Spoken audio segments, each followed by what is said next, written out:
the NBA Finals, a 3-0 series lead now for Golden State. And, that game ended.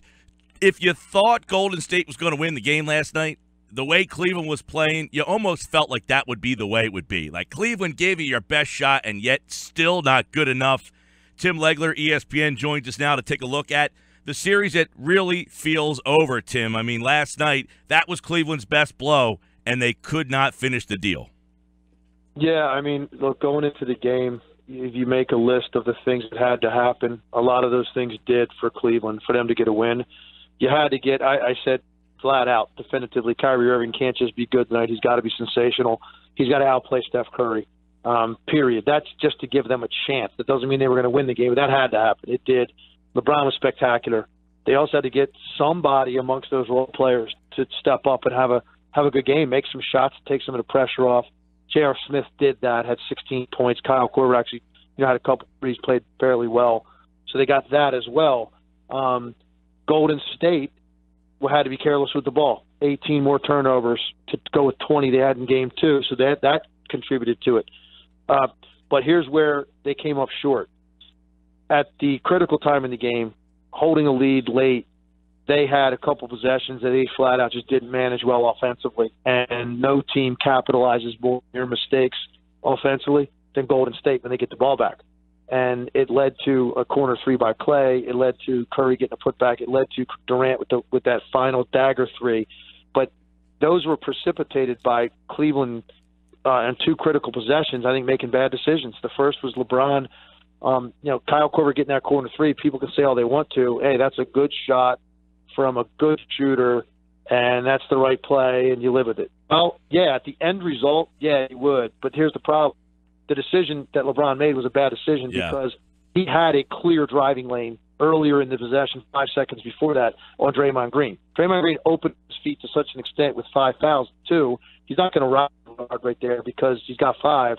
He gave you the driving lane to your strong hand, and you're the best player on the court. And it's not he had to go his way to take that driving lane. It was given to him, and he turned it down to get back to the middle where all the congestion was. Well, at that point, yeah, the pass to Korver was the right play. My point is he chose to make that the right play by going to the middle. And then, so now they get the ball, they come down, they score. Durant hits the 3. Well, now you come down. Right after that, Kyrie has the ball. Same situation as Game 7 a year ago. He's got Clay on him. He's been hot all night.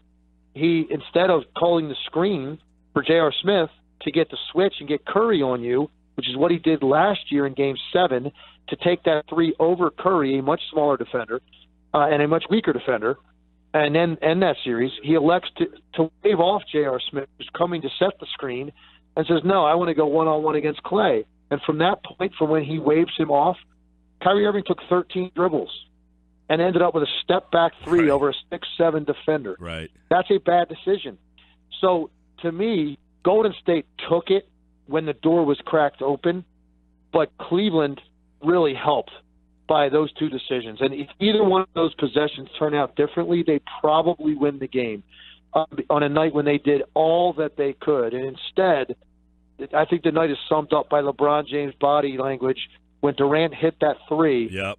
Take a look at LeBron's body language. Basically, it was one of those where what more could we possibly have done? And I can't believe I'm looking up at the clock right now. We are down 1 in this game with all that they had done right.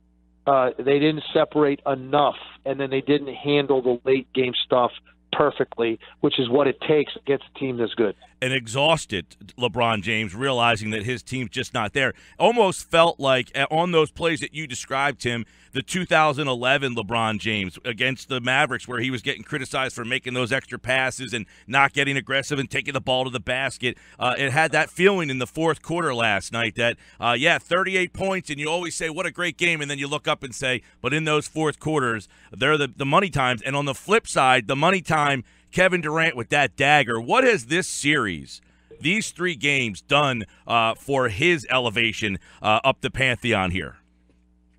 Yeah, and first, Mike, just to quickly comment on what this thing you just said about LeBron. You're right, and I'm not a guy, because I played, man, and I know what good basketball is, and I'm not a guy that crushes players that are the best player for not taking every shot down the stretch. If the right play is dictated by what the defense does, to swing that to a guy that takes a shot that's a good shot for him, I'm all about that. My point is last night, he went away from what seemed to be obvious, and that's when he got himself into a situation where he had to pass it. You made the point, too, about Draymond having the 5 fouls. You take the ball to the basket, you maybe get him another foul. You foul him out. LeBron was getting calls. It's not like – I think personally there's a 5% part of LeBron's brain that is concerned about not getting the call or having to go then make 2 free throws, because that's never been the strength in his game, late-game free throw shooting. So I think that plays into it a little bit, because to me, I just thought he went out of his way to not take a play and a driving lane that would have put him at the rim, basically going into Kevin Durant's chest at the rim.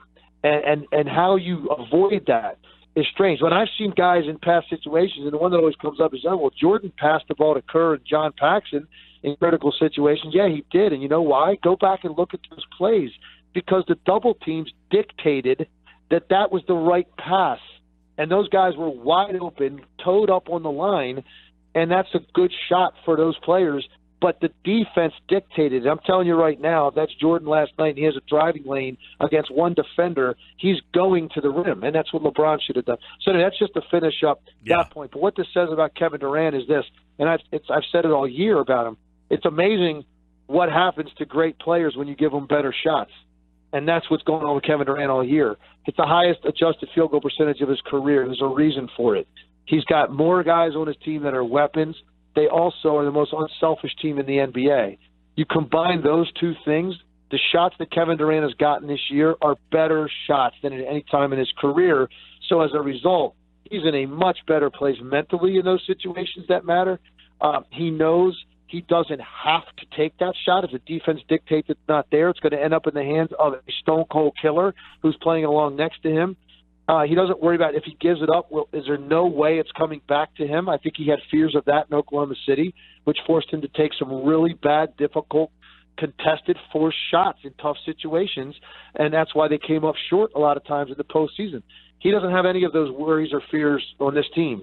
And I think it's put him in a place mentally where he can just go out there, play a style he loves with guys he loves playing with in a relaxed setting. And when you have that kind of talent and you add those mental conditions, you get this, which is he's been the best player on the floor in the NBA Finals. And it's funny because people thought, he went to the Warriors because of how badly he needed them. I think he's showing you they needed him just as badly, because there's things defensively that the Cavs did to Curry and Thompson last year they can't get away with Durant. Yeah, no doubt. Tim Legler's with us, and that's a great point at the end there. So you mentioned style, this style of play Golden State runs. The way they play, how many more years do you see this team making this run? I mean, Luke Walton said the other day, hey, take your time building your teams because we can't compete with this team. If they sweep through this, I can't believe that the NBA would be thrilled with the momentum or lack thereof of going into next season. We all were waiting for this when he signed back in July. What would the season, the hype going into next season be if they sweep this Cavaliers team? And even if they don't sweep them, I mean, what is the storylines entering next season with this, the way this Warriors team is? Well, think about this. I mean, who would have thought when LeBron James went back to Cleveland and he signed up with Kyrie Irving, they brought in Kevin Love, that you would at any point be saying, man, the Cavs just don't have enough. I mean, that's what we're at right now. Think about that. And I'm looking at the league and I'm saying, what would have to happen for any team right now to be able to disrupt what we're going to see for the next probably 3 years? What would have to happen? Like, I'm saying to myself, so you talk about the big guys out there that could change teams. I got news for you. Chris Paul going to San Antonio is not enough to disrupt what Golden State's got going on. You could put Paul George and Gordon Hayward on the Boston Celtics. I still don't think they're beating Cleveland.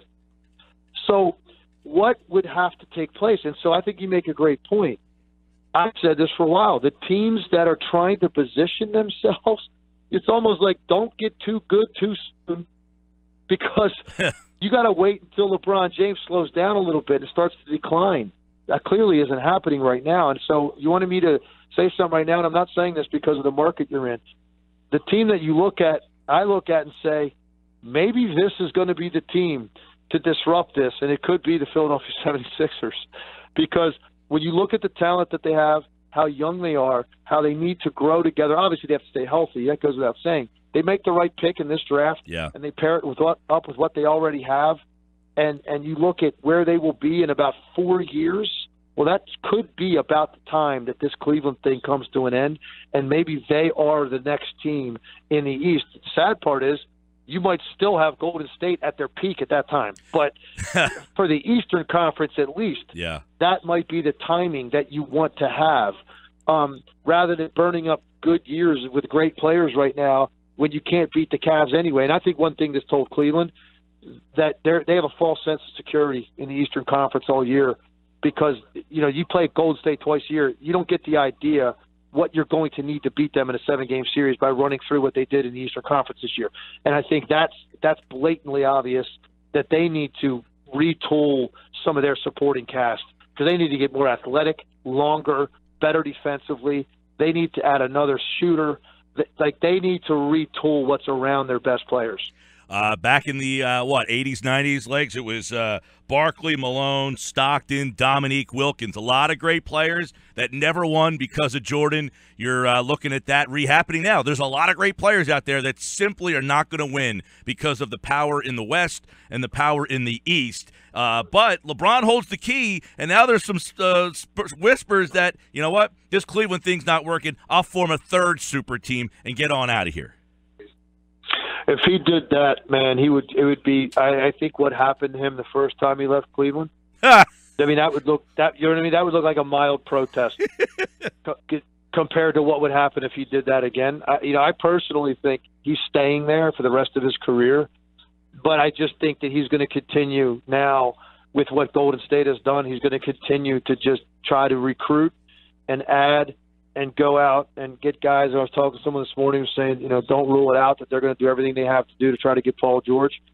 I don't know. Would that even be enough to beat Golden State? Right. I don't know. Probably not. But he's going to continue every big free agent that comes up. He's going to continue to try to get because he realizes there's not enough because this team that he's going to have to face year after year, and they have more answers offensively than any team that I have seen in recent memory. This is the greatest shot-making team this league's ever seen. And think about it. They had 7 threes last night in transition. So, you're usually begging to get any kind of transition points, and usually that's layups and dunks. They had 21 points in transition last night off threes. This is what we're dealing with, and it's not going away anytime soon because these guys love playing with each other. So if you're Cleveland, if you're any of these other teams, San Antonio, Houston, whoever, name them, you're not close. And it's going to take a lot more than what you have or adding a guy to be able to bridge that gap. It's going to take more than that. He is the 5th best three-point shooter in NBA history. You'd be pretty good on that team, I would assume.